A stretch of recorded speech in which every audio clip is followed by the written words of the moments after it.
প্রতিষ্ঠা হওয়ার পর থেকে ইন্দ্রনাথ বাবুই এই নারায়ণতলায় রক্তদান শিবির করেন, তার সঙ্গে বয়স্কদের সম্বর্ধনা করেন এবং তার সঙ্গে যারা ছাত্রছাত্রী তাদের সম্বর্ধনা দেন। এবারও দিচ্ছেন 100 রক্তদাতা এবং তার সঙ্গে 150 বয়োজ্যেষ্ঠ নাগরিক, এদেরকে সম্বর্ধনা দেওয়া হবে। এটা একটা ভালো প্রচেষ্টা। এতে এলাকার মানুষের সঙ্গে একটা যোগ হয়। এমনি তো রক্তদানের যে সামাজিক উপকারিতা সেটা আছে, তার সঙ্গে সঙ্গে এলাকার মানুষের সঙ্গে একটা গভীর যোগাযোগ সৃষ্টি হয়। জন্য ইন্দ্রনাথ বাবু ধন্যবাদ পাবেন। আর এখানে পার্থ সরকারও এসছেন, যুব তৃণমূলের সভাপতি, সব মিলে আরো সব নেতারা আসবেন। রাজারহাট গোপালপুর বিধানসভা কেন্দ্রের সব মিলে আমরা সাপোর্ট করি। রক্তদাতাদের কি খুব ভালো কাজ করছে।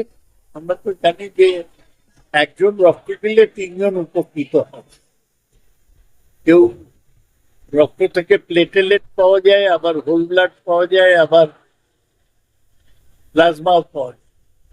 তার মানে 100 লোক রক্ত দিলে 300 জন। তাদের ধন্যবাদ দেওয়ার কোনো ভাষা নেই। রক্ত প্রদান যে উৎসব হলো আমাদের রাজারহাট গোপালপুর বিধানসভায় 1 মাস ব্যাপী এটা হয়। প্রত্যেক গ্রীষ্মকালে 1 মাস ব্যাপী চলে। আজকে তার দ্বিতীয় দিন। আমাদের মানুষের আবেগে, মমতা ব্যানার্জির আবেগে মানুষ দেখেছেন তো কত মহিলা, কেন তারা লক্ষ্মী ভাণ্ডারটা পায়। মাননীয় মুখ্যমন্ত্রী এমন একটা করেছেন সবসময় বিধবা ভাতাটা পায়। তাই জন্যই এত সব লোকের জনগণের আবেগ এতটা জোর শুধু রক্তদান না, একাধিক আছে। তাদের চক্ষু পরীক্ষা হলো, তাদের সুরসু থেকে চক্ষু পরীক্ষা হলো। চক্ষুতে 7 দিনের মধ্যে অপারেশন করে দেওয়া হবে। তাদের অপারেশন হচ্ছে। সবটাই মাননীয় মুখ্যমন্ত্রী যেরকম সিস্টেম করেছেন এবং আমাদের বিধায়িকা যেরকম সব সময় মানুষের পাশে থাকার জন্য বলেন, মমতা ব্যানার্জি এবং আমার বিধায়িকা সেরকম আমার নেতা দেবরাজ চক্রবর্তী সেরকম মানুষের পাশে থাকার জন্য সবসময় মানুষ তাই জন্যই পাশে থাকে। আজকে মানুষ রক্তদাতাদের তারা নিজের লহু দান করলেন, এর থেকে বড় জিনিস তার কিছু হয় না। তারা একজন মানুষ রক্ত দিলেন, তার জন্য 3 জন মানুষের প্রাণ জয়ী হলো। তার থেকে আর বড় দান তো আমার মনে হয় না। দেবরাজদা বলছিলেন আপনার এখানে একটা বড় কর্মসূচি হচ্ছে, সেটা কিসের কর্ম? জলের আমার এখানে না, সমস্ত ওয়ার্ডে আমাদের রাজারহাট গোপালপুর বিধানসভা কেন্দ্র নিয়েই এবং বিধাননগর পৌর নিগম পুরোটাই করছে, মানে সব সল্টলেক সব নিয়ে, সেইটা নিয়ে আমাদের কাজ শুরু হয়ে গেছে।